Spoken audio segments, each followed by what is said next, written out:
শনিবার থেকে দক্ষিণবঙ্গের বিভিন্ন জেলায় বৃষ্টি অনেকটা কমলেও ঝাড়খণ্ডে বৃষ্টির দাপট বাড়ায় ক্রমাগত জল ছাড়ছে ডিভিসি। আর তার জেরেই আশঙ্কার কালো মেঘ ঘনীভূত হচ্ছে উদয়নারায়ণপুরে। ইতিমধ্যেই ডিভিসির ছাড়া জলে উদয়নারায়ণপুরে দামোদরের জলস্তর বেশ খানিকটা বেড়েছে।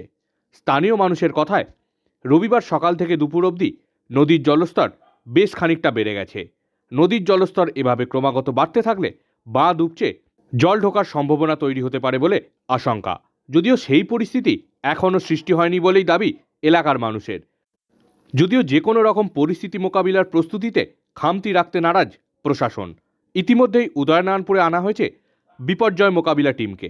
রবিবার দুপুরে উদয়নারায়ণপুরের বকপোতা ব্রিজের কাছে স্পিডবোট প্রস্তুত করতে দেখা যায় বিপর্যয় মোকাবিলা বাহিনীর সদস্যদের। অন্যদিকে উদয়নারায়ণপুর প্লাবিত হলে চাষবাসের ব্যাপক ক্ষতির আশঙ্কা করছেন কৃষকরা।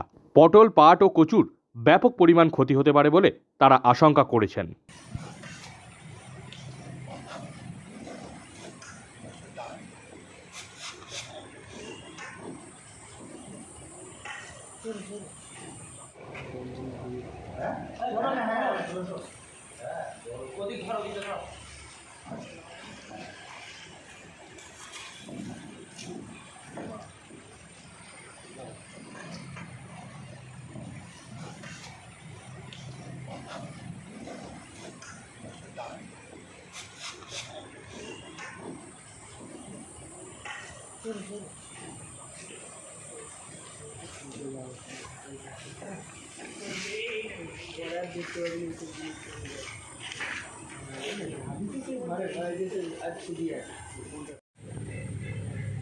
এখানটায় ছিলাম তাই এরা করছিস